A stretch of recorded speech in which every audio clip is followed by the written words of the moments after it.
Bonjour et bienvenue, je m'appelle Sophie Lemay et avec le podcast Sophie au pays des possibles, je vous emmène à la rencontre de femmes et d'hommes aux parcours et horizons différents. Leur point commun, combattre la corruption et l'évasion fiscale pour un monde meilleur, plus juste et plus éthique. Parce qu'il ne s'agit pas uniquement de rêver d'un autre monde, et parce qu'il est possible de changer les choses, rejoignez-moi au pays des possibles. Pour ce troisième épisode, j'ai eu le plaisir de discuter avec Will Fitzgibbon. Will a 35 ans. Il est journaliste d'investigation et travaille depuis 2014 pour ICIJ, le consortium international du journalisme d'investigation. Will a couvert les plus grands scandales de corruption et d'évasion fiscale de ces 10 dernières années, comme les Panama Papers, révélés en 2016, les Paradise Papers en 2017, les Mauritius Leaks en 2019, ou encore les Luanda Leaks et FinCEN Files en 2020. Et j'en suis certaine, ce ne sont pas les dernières révélations. Will nous parle de son métier de journaliste d'investigation et de ses collaborations avec des centaines de journalistes du monde entier pour nous révéler les pratiques de corruption, de blanchiment et d'évasion fiscale. Il est d'ailleurs tombé dans la marmite du journalisme d'investigation un peu par hasard et s'est formé sur le tas sur les questions de corruption, de blanchiment et d'évasion fiscale. Et début 2021, il a même obtenu une certification lui donnant le titre de spécialiste anti-blanchiment. Will a une autre particularité. Lorsqu'il couvre des scandales de corruption et d'évasion fiscale, il tient à mettre un visage sur celles et ceux qui en paient le prix. Je voudrais ici souligner l'important travail que Will et ses collègues journalistes d'investigation ont réalisé ces 10 dernières années. Sans eux, nous n'aurions aucune connaissance des pratiques de corruption, de blanchiment et d'évasion fiscale. Ce travail, ils le réalisent parfois au péril de leur vie. C'est donc important de lire leur travail et de les soutenir. Alors, est-ce que toutes ces révélations ont conduit à des changements? La réponse est oui, un grand oui. Selon un bilan réalisé en avril 2021 par ICIJ et Le Monde, suite aux Panama Papers, des dizaines de réformes sont en cours au niveau national et international pour combler les failles mises en évidence par les Panama Papers. 80 pays ont également ouvert des enquêtes judiciaires. Des dirigeants et hommes-femmes politiques sont poursuivis pour corruption partout dans le monde. Et c'est sans compter les 1,15 milliard d'euros d'impôts et de pénalités récupérés par les autorités fiscales à travers le monde. En France, cela se monte à 126 millions d'euros. Seuls le Royaume-Uni, l'Allemagne et l'Espagne font mieux. Une ombre au tableau, toutefois, les pays dits en développement ne semblent pas en profiter autant alors qu'ils sont les premiers et les plus durement touchés par les pratiques de corruption et d'évasion fiscale. Une exception, la Colombie et l'Équateur qui ont récupéré environ 75 millions d'euros. Ces données sont uniquement pour les Panama Papers, alors imaginez si on y ajoutait les Paradise Papers ou encore les Mauritius Leaks. On peut donc être optimiste. Et si vous souhaitez en savoir plus sur les autres changements, je vous invite à consulter la section Impact du site internet de ICIJ. Et maintenant, place à ma conversation avec Will. Bonne écoute. Bonjour Will Fitzgibbon, bienvenue. Je suis très heureuse que tu aies accepté l'invitation. D'autant plus que je suis ton travail depuis plusieurs années, donc voilà, c'est un peu ma minute, ma minute groupie et fan. Tu es journaliste et ta spécialité, c'est l'investigation et tu as travaillé sur les plus grands scandales de corruption, d'évasion fiscale et de blanchiment ces 10 dernières années. Je peux notamment citer les Panama Papers, les Paradise Papers, les Luanda Leaks et les FinCEN Files. Tu rejoins ICIJ, donc c'est le consortium international des journalistes d'investigation, qui a révélé en fait les scandales que je viens de mentionner. Alors j'ai vu en fait qu'en février 2021, ICIJ a été aux côtés de l'organisation Global Alliance for Tax Justice, a été nommé au prix Nobel de la paix pour votre contribution en faveur de la transparence du système financier et pour l'excellent travail que vous avez accompli en révélant la corruption, l'évasion fiscale, non seulement des entreprises, mais aussi des hommes et femmes politiques et des plus riches. Alors ma première question est la suivante. Ça fait quoi de travailler pour une organisation qui est nommée au prix Nobel de la paix? Est-ce qu'il n'y a pas un peu de pression? Bonjour Sophie, merci beaucoup de m'avoir invité de vous parler. C'était très inattendu cette nomination. Je pense que déjà, les journalistes sont pas souvent nommés pour ce prix. Je pense que même c'est peut-être la première fois. Donc, c'était pas comme si nous l'avions cherché ou quoi que ce soit, mais c'est vrai qu'après 5 ou 6 ans de travail sur ce même sujet, ça fait du bien au cœur et je pense que je peux parler de ça à mon propre nom, mais aussi au nom de tous les journalistes avec qui ICIJ collabore depuis de nombreuses années sur ces sujets. Parce qu'il faut se rappeler qu'au début, très peu de gens, très peu de journalistes même, savaient de quoi il s'agissait, l'évasion fiscale ou la justice fiscale. Et je me rappelle très bien des débuts de notre travail sur ces thèmes pour ICIJ. On a reçu beaucoup de critiques d'autres journalistes et bien sûr l'industrie offshore qui nous disait bah vous les journalistes vous êtes bêtes, vous ne savez pas de quoi vous parlez, laissez-nous en paix. Or au fur et à mesure de ces années, on a pu constater que le monde en fait s'y intéresse, que si vous voulez, nous avions raison en quelque sorte. Ces sujets sont de l'intérêt public et je pense que la nomination est une réflexion de ceci. Tout à fait et félicitations. Je pense que c'est une très, très belle reconnaissance, de votre travail et de l'apport parce que c'est vrai qu'avec, les différentes révélations, ces 10 dernières années, ça a permis d'avancer sur un certain nombre de sujets et que aussi les citoyens s'emparent, de ces sujets-là. Donc c'est une très belle, reconnaissance. Tu disais tout à l'heure que c'était pas habituel pour les journalistes de travailler sur ces sujets de corruption, d'évasion fiscale. Donc je me demande comment en fait tu es tombée dans cette marmite de l'investigation et puis surtout si c'est un peu un hasard ou si tu as toujours su que tu t'attaquerais à la corruption, à l'évasion fiscale et au blanchiment. Pour moi, comme pour beaucoup de journalistes, je crois, c'était tout à fait par hasard. Je suis formé à l'origine en musique classique, je joue du basson. Et après cela en Australie, je fais des études en droit. Je n'étais même pas censé être journaliste au début, mais je pense que ma nature voulait que je le fasse. Je m'intéressais toujours à l'écriture, à raconter des histoires et à la justice aussi. Ce que j'aime bien dans le journalisme, que ce soit sur la corruption, sur l'environnement, sur les droits d'enfants, c'est faire parler ou demander des comptes, demander des explications auprès des gens puissants ou des entités puissantes. Et je pense que c'est ça qui me rend heureux chaque matin quand je me lève du lit. C'est cette idée, c'est de découvrir quelque chose inconnu jusqu'au présent et d'avoir le droit, même le devoir en tant que journaliste, de frapper à la porte de quelqu'un de puissant, comme je t'ai dit, que ce soit un ministre ou un PDG ou une société comme Apple ou Amazon qui gagnent des milliards de dollars par an. C'est ça que j'aime dans le journalisme. Mais comme je t'ai dit, c'était complètement par hasard. Je suis arrivé à ICIJ pile au moment où ces enquêtes offshore sur l'évasion fiscale commençaient. Je n'étais pas du tout formé en cela. Et c'est uniquement grâce à ce travail depuis 5 ans, 6 ans, que maintenant, je peux comprendre plus ou moins tout de suite ce que c'est des actions porteurs, ce que c'est la Maurice en tant que paradis fiscal. J'ai même récemment, cette année, passé une épreuve pour devenir spécialiste dans la lutte contre le blanchiment d'argent, parce que je me suis dit, en tant que journaliste, j'avais besoin de maîtriser un peu plus officiellement le domaine. Bah, c'est un plaisir et c'est aussi très important à mon avis parce que des journalistes, c'est vrai, très peu de journalistes sont formés dans l'économie, dans la finance ou même dans tout ce qui est chiffres.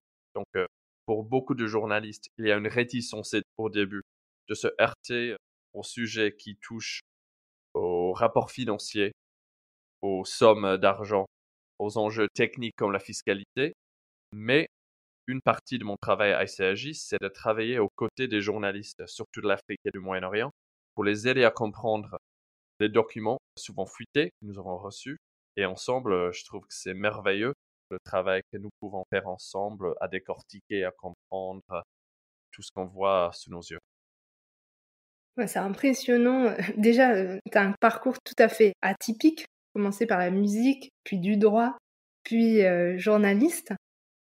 Et je trouve que c'est hyper intéressant ce que tu dis, que tu as pas eu de formation, sur ces sujets-là, que tu as appris sur le terrain, en pratiquant, en travaillant sur ces, différents documents et c'est la même chose, moi, pour moi, dans mes études de droit, j'ai pas travaillé vraiment sur, la corruption, les schémas de corruption, pareil sur l'évasion fiscale, ça a été, dans ma pratique, dans les différents postes que j'ai pu occuper pour les différentes organisations pour lesquelles j'ai travaillé, que j'ai appris.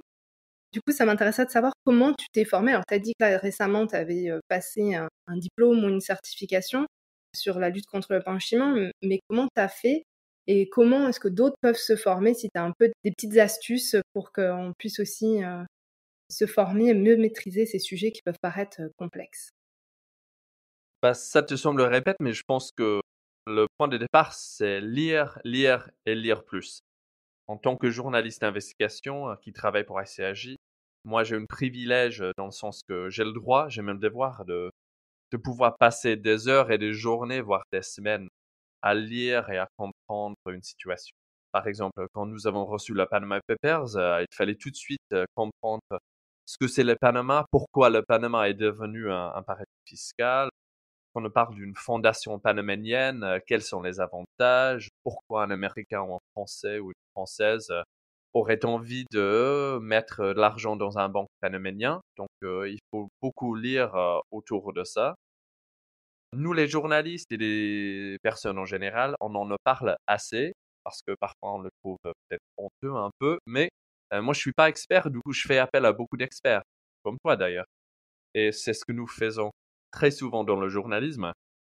Je demande aux experts, des avocats, des comptables, des universitaires, je leur dis tout simplement, écoutez, moi je suis pas formé en cela, mais j'ai envie de comprendre qu'est-ce qui se passe. Est-ce que vous pouvez m'aider?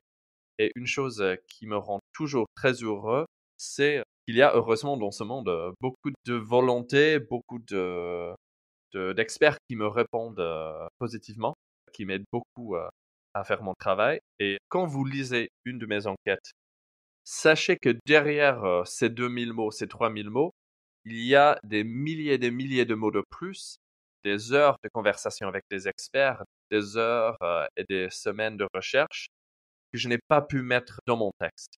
Et je pense que c'est uniquement en faisant tout ce travail que je peux produire un papier qui a du sens. Je voulais aussi rapidement retourner sur ce que tu as dit tout à l'heure.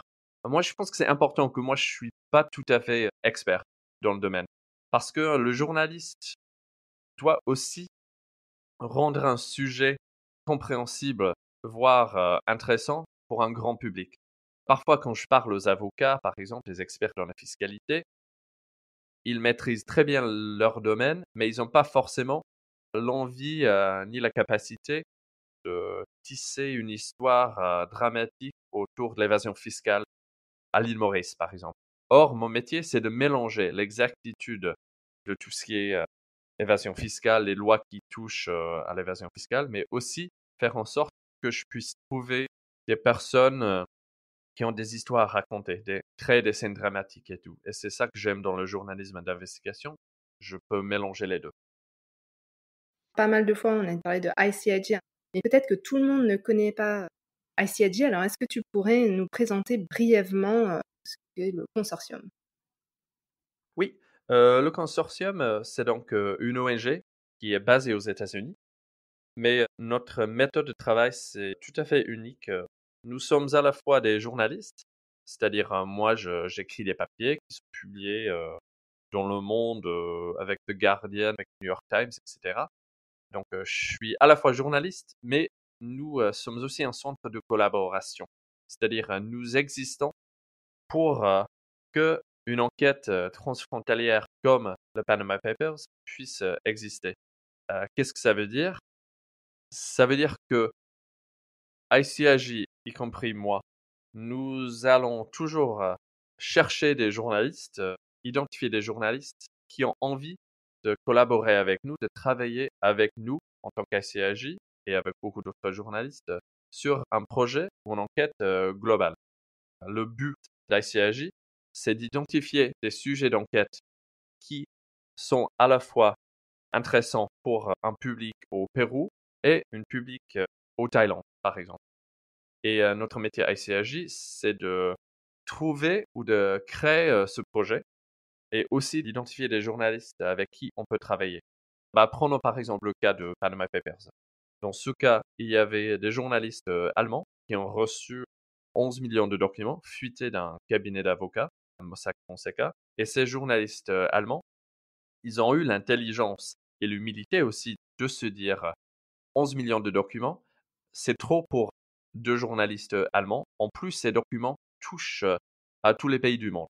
Il y a des passeports syriens, il y a des documents qui touchent à la corruption au Brésil. Donc, ces journalistes allemands ont confié ces 11 millions de documents à ICIJ et c'était à nous de faire 2 choses. C'était de faire en sorte que ces 11 millions de documents soient lisibles et enregistrés sur une plateforme sécurisée que n'importe quel journaliste qui fait partie de notre réseau puisse consulter, mais aussi d'aller à la recherche des journalistes qui pourraient ensemble travailler sur ce projet. Moi, je travaille beaucoup avec des journalistes de l'Afrique et du Moyen-Orient. Du coup, c'était à moi d'aller frapper à la porte d'une journaliste au Burkina Faso, par exemple, et lui demander si elle avait envie de faire partie de ce projet Panama Papers. Parce que notre modèle de travail, et je trouve que c'est très important, chaque journaliste de chaque pays garde leur propre contrôle éditorial. ICIJ n'a rien à voir avec le paternalisme, le néocolonialisme journalistique. C'est pas ICIJ qui exige que des journalistes publient. Plutôt, on crée, si vous voulez, le contexte ou l'existence d'un projet et c'est à chaque journaliste de chaque pays de décider quelles enquêtes ils ou elles ont envie de faire. Bien sûr, on gère ce processus pour que l'enquête soit bien gérée, soit publiée en même temps, parce qu'une principe de base de la ICIJ, pour faire en sorte que l'impact de notre enquête soit le plus fort possible, nous publions tous ensemble en même temps. Avec le Panama Papers, nous avons choisi 13 heures l'après-midi aux États-Unis, le 3 avril 2016, et à cette heure-ci exactement, il y avait 360 journalistes de 90 pays qui ont publié leur première enquête Panama Papers. C'est pour ça peut-être que vous en avez entendu parler.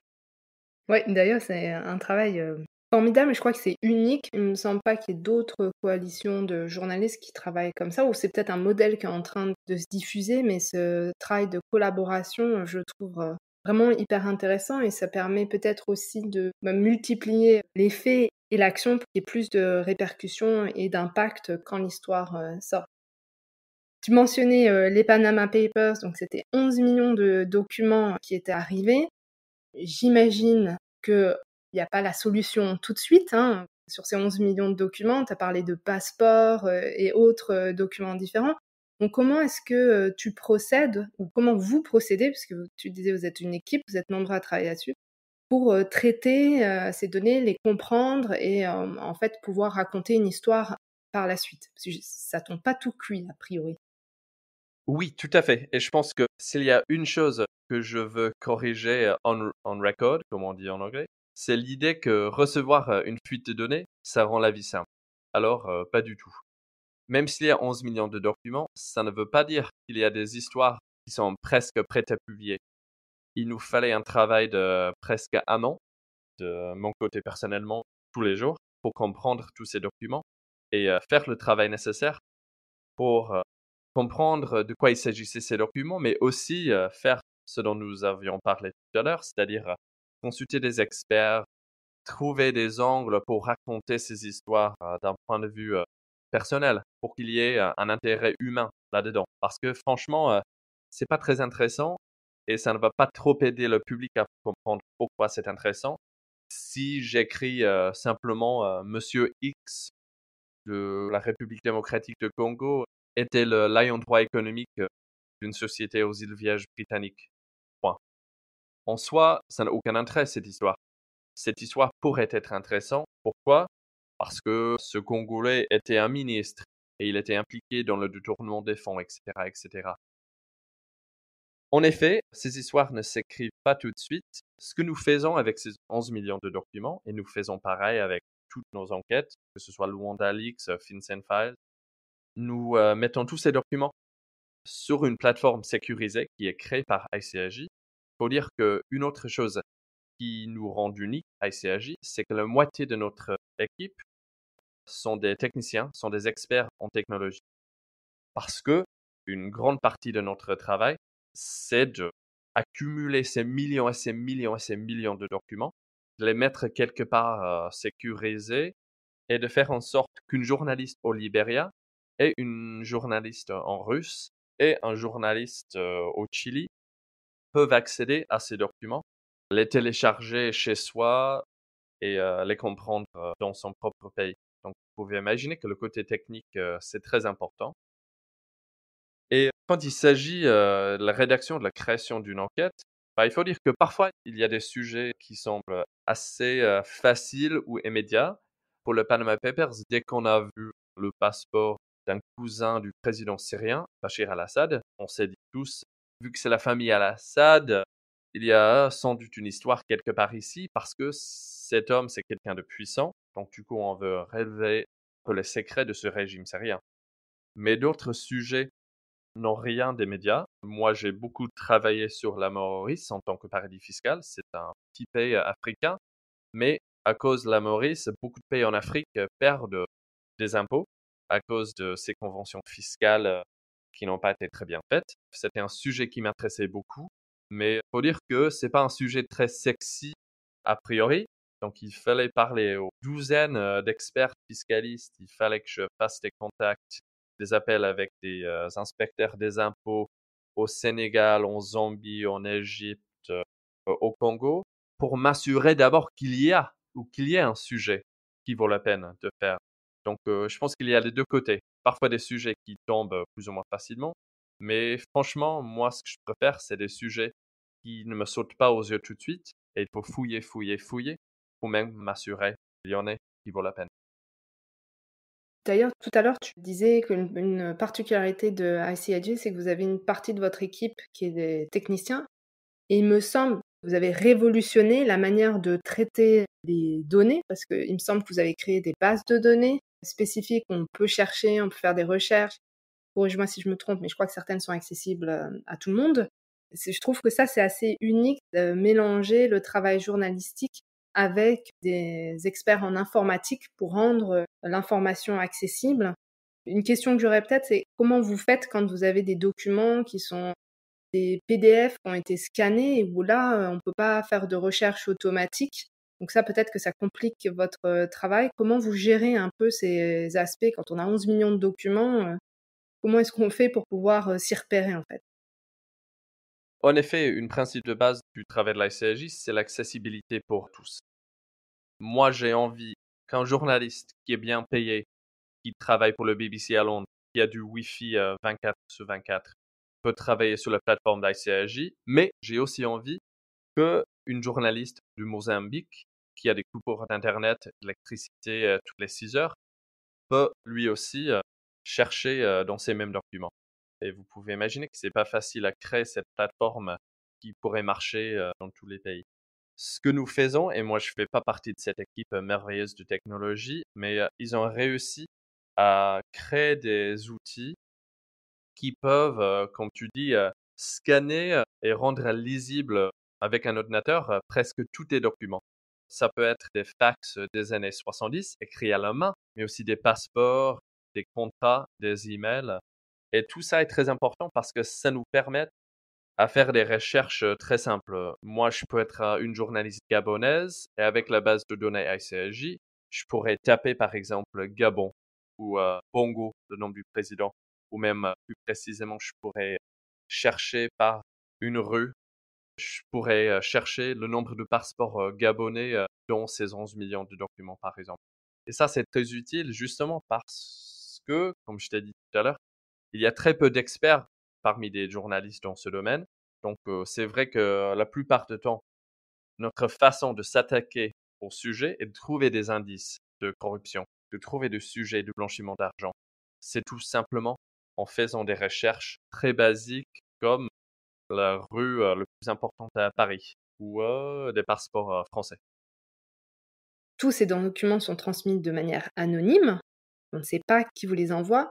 Comment est-ce que vous vous assurez de la véracité de ces documents? Et une autre question avec ça en lien, c'est comment est-ce qu'on s'assure, vous vous assurez que vous ne soyez pas instrumentalisé? Par exemple, qu'il n'y ait pas un groupe en fait qui voudrait régler ses comptes avec un opposant. Et je pense que ça, c'est quelque chose qui est ressorti avec le Luanda Leaks, où on accusait, on disait c'était règlement politique, c'est parce qu'il y a le nouveau président, etc.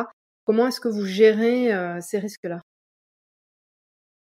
En effet, c'est un risque dont nous sommes de plus en plus conscients ces jours-ci parce que il y a 10 ans, c'était un travail très acharné, un travail très difficile pour quelqu'un d'envoyer 200 000 fichiers à un journaliste.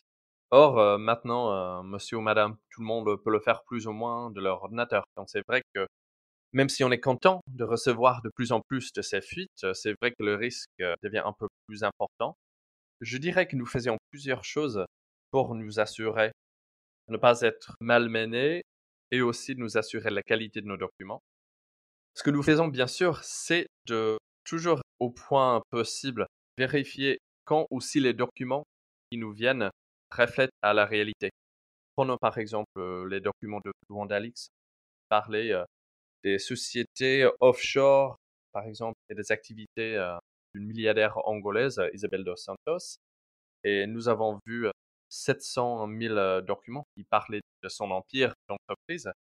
Nous avons pu, par exemple, vérifier que une société créée à Malte, par exemple, un paradis fiscal. Nous avons pu vérifier avec le registre de commerce maltais si une société que nous avions vue dans les documents fuités existait bel et bien. Donc, c'est-à-dire que nous avons pu vérifier les détails dans les documents fuités avec les informations qui existent publiquement. Pareil avec le Panama Papers et tout. Quand j'ai vu un passeport d'un sénateur au Nigeria, avec sa date de naissance, avec la couleur de ses yeux, etc., j'ai pu vérifier tout cela avec des informations publiques. C'est important à savoir aussi avec notre métier, c'est que nous travaillons avec un principe de no surprises, aucune surprise. Qu'est-ce que ça veut dire? Ça veut dire que 4 ou 5 semaines avant qu'on publie quoi que ce soit, nous contactions tous ceux qui feront partie de nos enquêtes, que ce soit le roi d'un pays ou un avocat qui a aidé un criminel à cacher de l'argent, et nous leur posons des questions avec beaucoup de temps en avance pour qu'ils puissent nous répondre. C'est très important parce que parfois ils vont nous dire que nous avions tort, c'est très rare, mais ça peut arriver. Donc ça aussi, c'est une technique pour nous assurer que toute information que nous publions soit exacte. Je pense qu'avec notre métier, n'importe enquête que nous allons publier sera interprétée par certains en tant qu'une attaque contre eux. Ça ne m'étonne pas qu'après le Wandalix, le compte de Dos Santos, voyez cette enquête en tant qu'un règlement de compte politique. Mais nous avions fait tout ce travail de nous assurer que ces informations étaient exactes. Et je pense qu'il n'y a pas de question que la richesse de cette dame s'agit de l'intérêt public. La preuve, c'est que dans 3, 4 ou 5 pays maintenant, des enquêtes criminelles ou civiles sont ouvertes. Moi, j'ai l'habitude d'être traité d'espion CIA, d'espion KGB, d'espion angolais et d'espion Mossad. Je pense que plutôt c'est la signe du succès si des gens me traitent de cela. T'en as des casquettes. Ça fait beaucoup pour une même personne. Et je trouve super que tu rappelles que vous contactiez chacune des personnes qui sont mentionnées dans vos articles pour s'assurer de la véracité, puis aussi d'avoir leur point de vue et qu'ils soient entendus. Je pense que c'est vraiment important de le souligner. Ça montre vraiment un équilibre et une écoute des deux côtés de l'histoire et pas un seul pan. Une chose qui m'a marquée, c'est que dans chacun de tes articles, tu racontes la vie de personnes, de gens. Tu montres les conséquences de l'évasion fiscale, de la corruption sur ces personnes. Et je pense notamment à un article qui m'a marqué. C'est l'histoire que tu racontes au sujet de villageois au Burkina Faso qui ont vu s'installer une mine de zinc opérée par une entreprise multinationale. Et dans l'article, tu montres comment, en fait, n'ont pas vu les retombées, n'ont pas bénéficié de l'exploitation de cette mine. Ma question pour toi, c'est pourquoi est-ce que c'est important de mettre des noms, des visages, de raconter une histoire lorsqu'on parle de corruption et d'évasion fiscale? Je pense que c'est une des choses qui m'intéresse le plus et une partie de mon travail que je trouve le plus important et qui aussi est un peu unique au journalisme. Il y a beaucoup d'experts, de chercheurs, des rapports publiés presque toutes les semaines sur l'évasion fiscale par des ONG et par des universitaires, par exemple, qui parlent de ce même problème. Mais je pense que le pouvoir du journalisme est dans le récit des histoires. Et il faut dire que ce n'est pas donné que tout le monde s'y intéresse. toi et moi, on est en train de se parler de la corruption parce que c'est un sujet qui nous intéresse. Les auditeurs qui nous écoutent, j'imagine, s'intéressent déjà un tout petit peu au moins. Mais il faut avouer que pour la plupart de l'humanité, lire une enquête, un papier sur une mine de zinc au Burkina et l'évasion fiscale, ce n'est pas un sujet qui les excite tout de suite. Or, moi, je trouve ça très important. Pourquoi? Parce que c'est une histoire de David et de Goliath, dans le sens que nous avons une multinationale qui gagne des milliards et des milliards de dollars par an.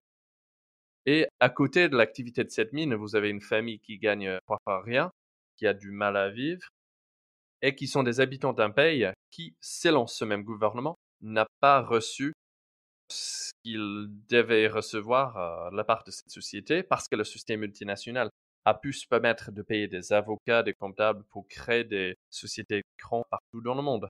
Donc, ce que j'essaie de faire chaque fois, c'est de vous secouer tous un peu avec mes histoires personnelles, avec ces informations autour des familles, des individus, pour vous montrer, voilà pourquoi c'est important.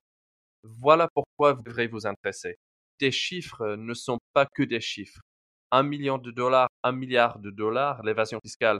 Il ne s'agit pas, si vous voulez, d'une crime ou d'une activité sans victime. Pour moi, c'est tout à fait le contraire. Ce qui me perturbe, ce qui me fait mal, c'est quand nous pensons que ce n'est pas important, que ça ne touche à personne. Donc, ce que j'essaie de faire toujours, c'est de trouver un cas ou des cas qui peuvent vous montrer comme quoi c'est important. Et c'est d'autant plus compliqué, il faut le dire, quand il s'agit d'un pays étranger. Malheureusement, nous vivons dans un monde où, si vous êtes français, les rédacteurs de votre journal préféré vont préférer parler d'une famille française qu'une famille burkinabé ou sénégalaise. Donc, quand il s'agit d'enquêtes qui parlent d'un pays à l'étranger, c'est d'autant plus important que je trouve un côté humain pour convaincre l'auditeur d'y faire attention. Oui, et au-delà de ça aussi, de convaincre les décideurs publics, politiques, les parlementaires. La corruption et l'évasion fiscale ne sont pas forcément pris très au sérieux, parce qu'on ne voit pas de victimes directes. Mais là, par exemple, si je prends la situation dans laquelle on est avec le Covid, il y a de plus en plus de scandales liés à la corruption et à la manière dont les fonds ont été utilisés pour lutter contre le Covid. On voit qu'il y a eu des détournements de fonds, donc on peut dire la corruption tue, l'évasion fiscale aussi. Donc d'avoir des histoires qui montrent vraiment ce lien et que ce soit pas abstrait, pour moi, c'est vraiment crucial. Depuis qu'on discute tout à l'heure, je pense commencer un peu à voir à quoi correspond ton métier, qu'est-ce que c'est d'être journaliste d'investigation. Ce que j'ai compris, c'est qu'il y a des millions de documents, il faut les traiter, tu fais des recoupements, tu interviews des dizaines d'experts, tu lis énormément, tu écris bien sûr les articles. Est-ce qu'il y a d'autres étapes, d'autres activités liées à ton travail d'investigation qu'on n'aurait pas abordées et que tu souhaiterais partager avec nous?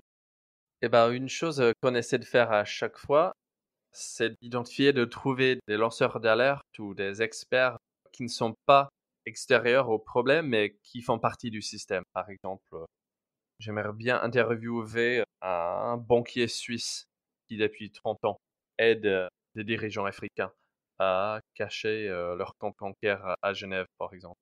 Ou trouver, je sais pas, le chauffeur d'un député ougandais qui peut me parler, qui peut me raconter la vie riche de son patron, par exemple. Donc, une grande partie aussi de mon travail, c'est de toujours essayer de ouvrir des voies inattendues, de trouver, d'identifier des gens qui font partie du système que je suis en train de raconter et qui pourraient me donner un aperçu interne à ce monde-ci. Parce que, bien sûr, ces gens-ci pourraient nous expliquer comment ça marche. Et même si ça n'arrive pas tout le temps, parce que, bien sûr, en tant que journaliste d'investigation, je dois dire, je suis pas le meilleur ami de tout le monde, hein. Dès que beaucoup de personnes de ce monde reçoivent un mail ou un appel de ma part, ils vont s'enfuir, c'est clair. Il y a très peu de gens qui ont envie de recevoir un email de quelqu'un qui travaille pour le consortium international des journalistes d'investigation. Oui, ils doivent avoir peur quand ils reçoivent un email de ta part. Oui, voilà, donc, donc être ignoré, j'ai l'habitude. Mais le rêve pour le journalisme d'investigation, c'est toujours de trouver ces lanceurs d'alerte qui peuvent nous expliquer le sujet de façon très intime. Comment est-ce que vous pouvez protéger, vos sources? Parce qu'un lanceur d'alerte, dans certains pays, va mettre sa vie en danger.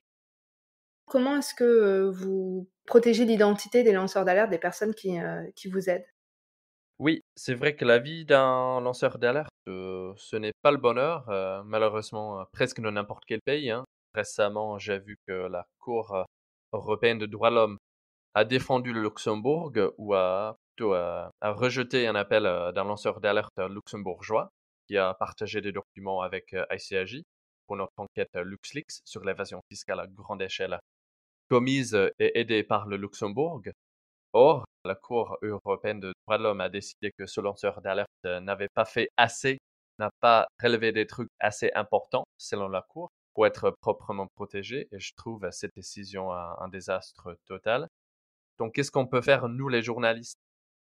Déjà, et heureusement, ces jours-ci, il y a de plus en plus d'outils technologiques pour des lanceurs d'alerte. Il y a donc des services qui permettent aux lanceurs d'alerte d'envoyer des documents sans que moi, je sache qui l'a envoyé et sans qu'il y ait aucune preuve digitale sur l'identité de cette personne. Nous, en tant que journalistes, un principe de base de notre métier, c'est de toujours protéger ses sources. Ça veut dire que aux États-Unis, par exemple, même si le FBI, même si le département de justice demande le nom et les identités de nos sources, on va refuser les partager parce que sans cela, personne nous parlera. Mais en même temps, je sais que c'est différent dans beaucoup d'autres pays. Malheureusement, il n'y a pas des lois pour protéger les lanceurs d'alerte dans tous les pays. Et dans beaucoup de pays où il y a ces lois, elles ne servent à strictement rien, presque. Donc, c'est toujours une lutte, c'est une bataille pour protéger ses sources. Et je pense que le plus important, c'est qu'un lanceur ou une lanceuse d'alerte sait dès le début que ce ne sera pas être facile. Mais en même temps, je dois dire que avec ICAJ, on a une bonne réputation quand il s'agit des sources. Moi, je sais toujours pas et personne ne sait toujours pas qui c'était le lanceur d'alerte de Panama Papers. Idem pour Luanda Leaks, Mauritius Leaks. C'est une petite enquête que j'ai faite sur le Maurice et je l'ai eu grâce à quelqu'un qui m'a envoyé une USB un jour dans la poste. Comme quoi ça peut marcher, mais en effet, c'est un domaine qu'on devrait impérativement améliorer et les États devraient être obligés à faire des meilleures lois pour protéger les lanceurs d'alerte. En parlant de menaces sur les lanceurs d'alerte, il y a aussi des menaces qui pèsent, sur, vous, les journalistes, mais aussi sur la société civile. On voit qu'elles sont de plus en plus fréquentes, voire même, violentes dans certains cas. Et travailler sur un sujet aussi sensible ou des sujets aussi sensibles que la corruption et l'évasion fiscale, on n'y échappe pas. Donc j'imagine qu'il y a pas mal de risques qui sont associés à l'exercice de ton métier. Est-ce que tu pourrais nous dire quels sont ces risques et qu'est-ce qu'on peut faire contre ça?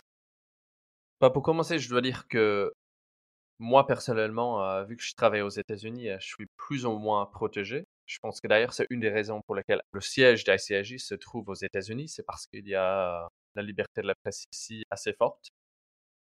Malheureusement, c'est pas pareil dans d'autres pays.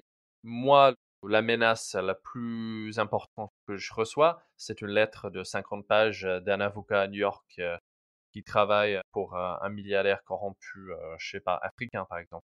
Donc certes, ça fait que je dors mal pendant quelques nuits, mais ça n'a rien à voir avec les menaces que des journalistes avec qui nous travaillons reçoivent régulièrement.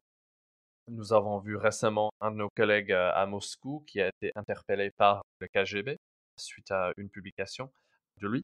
Il a été emprisonné pendant quelques heures, je crois, et je pense que les risques sont toujours là pour lui. Idem avec un collègue à moi au Niger.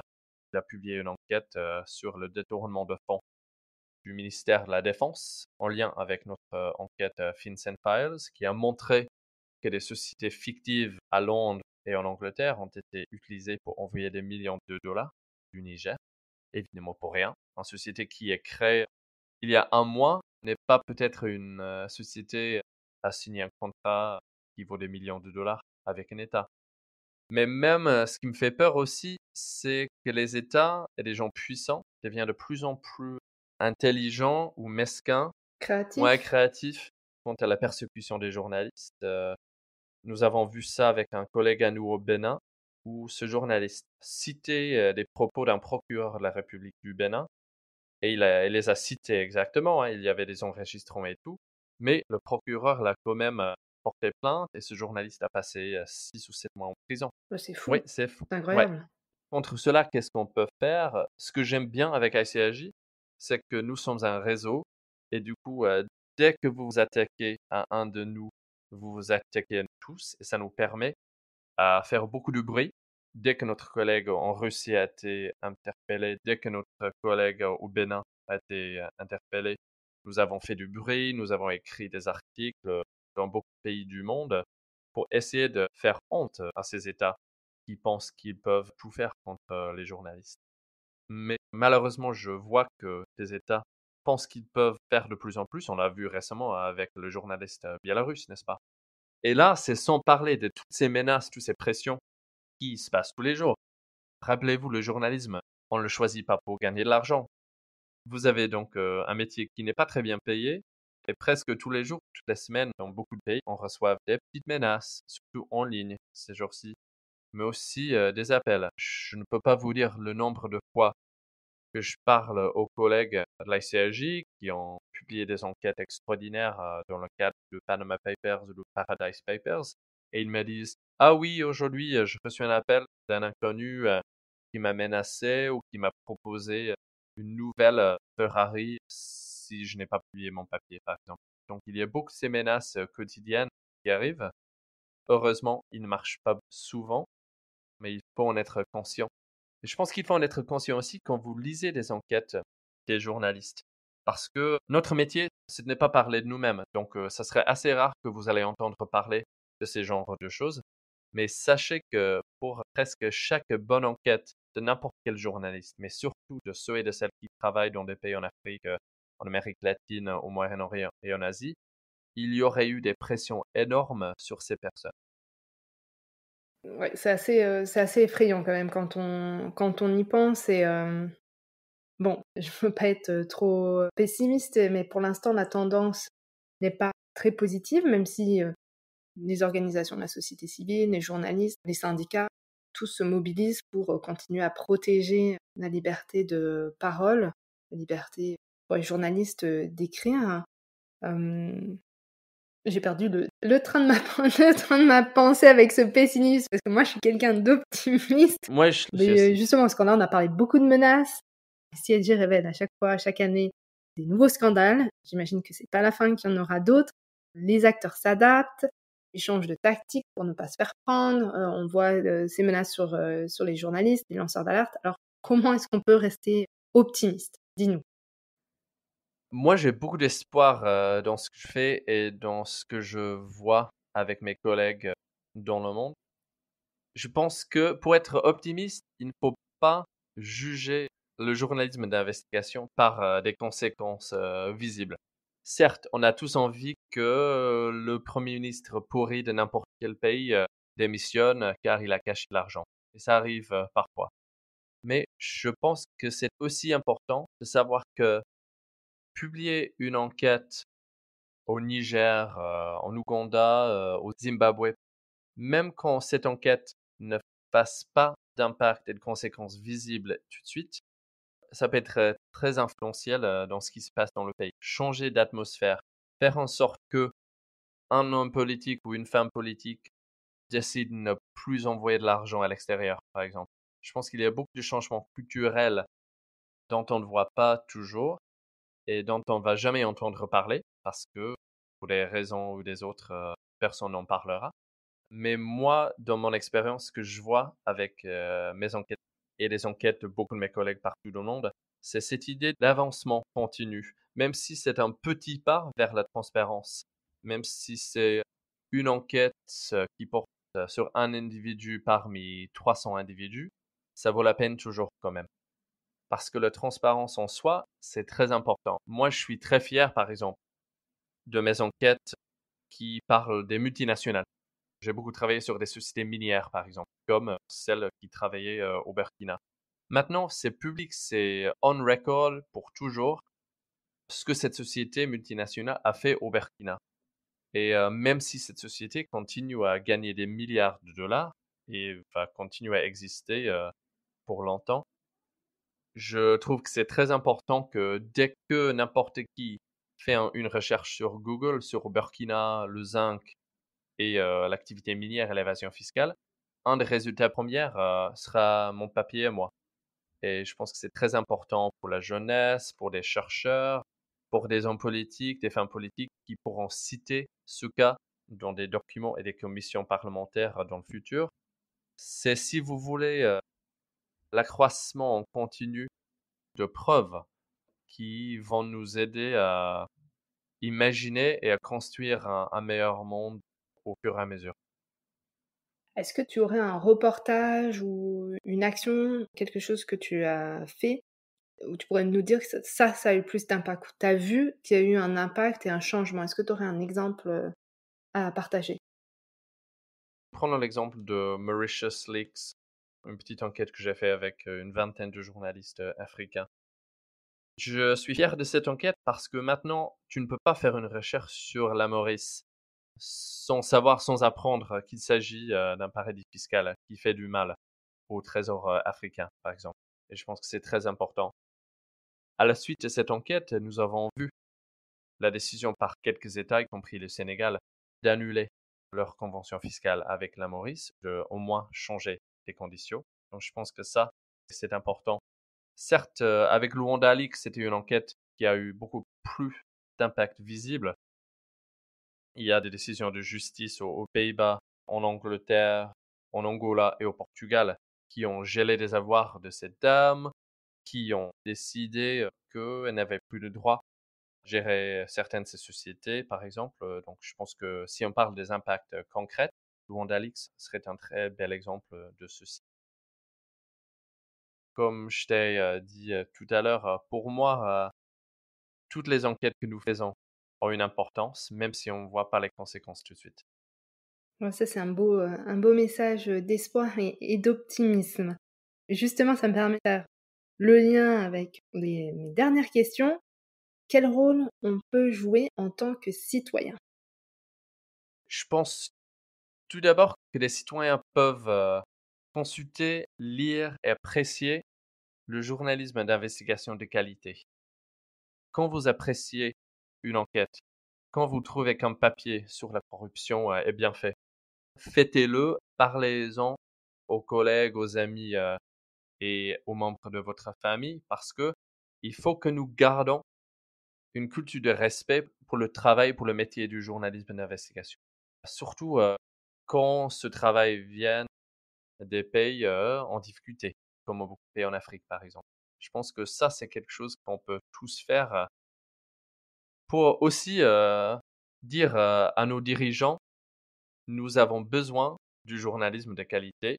Nous ne voulons pas que vous le traitiez de merde ou des espions. Les journalistes, on a besoin d'eux. Bien sûr, je dois dire aussi que ces jours-ci, si vous avez le moyen et si vous consultez l'actualité en ligne ou en version papier, abonnez-vous, que ce soit Le Monde, The New York Times, The Washington Post ou même des nouvelles publications qui essayent de faire du nouvel journalisme au Maroc, par exemple. Il y a le Desk qui fait du journalisme remarquable au Maroc, qui a lancé un modèle d'abonnement. Pensez, si vous pouvez, à soutenir avec des moyens financiers ces nouvelles médias, parce que sans cela, ils ne vont pas exister. J'ai déjà vu dans ma carrière la mort de trop de journaux et de médias en ligne qui n'avaient pas les moyens. Et bien sûr, s'il y a parmi vous des personnes avec des informations à partager avec les journalistes, n'hésitez jamais. N'hésitez jamais à écrire à votre journaliste préféré ou à ICAJ si vous pensez qu'il y a des sujets qu'on devrait savoir. De cet épisode, il me partira peut-être un nouveau Leaks ou Papers. Je vis dans l'espoir. Tu as parlé de la jeunesse tout à l'heure, tu as dit voilà, qu'en écrivant un article, après, ben, il reste. Et donc, dans plusieurs années, les gens pourront les consulter. Donc, justement, est-ce que tu aurais un conseil à donner à cette jeunesse? Déjà, en tant que journaliste, moi, je pense que si vous y intéressez à être journaliste, n'hésitez jamais à écrire, appeler un journaliste ou une journaliste que vous admirez. Moi, je faisais ça beaucoup quand j'étais jeune et j'essaie de répondre à tous les mails que je reçois. On n'aura jamais rien si on ne fait pas l'effort. Et donc, pour tous ceux et celles qui s'intéressent au journalisme, contactez votre journaliste préféré parce que je pense que la plupart des journalistes vont vous répondre. Une chose que je remarque chez la jeunesse, c'est évidemment, c'est une énergie qui n'existe pas parfois chez des gens un peu plus âgés qui sont devenus cyniques. Donc, moi, j'espère que tout ce qu'on a fait, tout ce que j'ai fait jusque-là sur des questions un peu plus compliquées, peut-être, sur l'évasion fiscale, sur la corruption, que la jeunesse pourrait s'intéresser à ces sujets et rappeler aux dirigeants que ces sujets ont une importance. Alors ma dernière question pour terminer notre échange passionnant, c'est est-ce que tu aurais une œuvre, un film, un livre, une pièce de théâtre ou autre à nous recommander? Je vais conseiller une œuvre peut-être très inattendue. Comme je vous ai dit, je joue du basson et j'aime beaucoup la musique de Shostakovich. En particulier, il y a sa 9e symphonie, si je ne me trompe pas, de Shostakovich, qui, si j'ai bien compris l'histoire, était une œuvre orchestrale écrite avec beaucoup de messages sous-jacents pour faire face au régime de Staline. Et le morceau que je vous conseille de lire, toute la symphonie est merveilleuse, mais il y a le 4e mouvement avec un grand solo de basson. Et le basson, dans ce morceau, représente le citoyen normal qui est, si vous voulez, écrasé par la force et la puissance de l'État soviétique, qui est représenté par les cuivres. Et moi, vu que ce qui m'intéresse, ce qui me motive avec le journalisme d'investigation, c'est la voix et le pouvoir de ceux qui n'ont pas, je pense toujours à cette œuvre parce que ce que je fais dans mon métier, c'est pour le petit citoyen normal qui, dans cette œuvre magique, est représenté par le basson. Voilà, une explication peut-être un peu étrange, mais ça me touche beaucoup. Non, non, c'est super. Merci beaucoup pour le partage. Je pense que ça m'a inspiré, nous inspirer tous. Donc merci beaucoup. C'était vraiment un grand plaisir d'avoir cet échange avec toi. Ça aurait pu durer encore plus longtemps, mais je me suis restreinte. J'avais des tonnes de questions. Mais vraiment, merci d'avoir accepté d'échanger avec moi. C'était un plaisir. Merci à toi.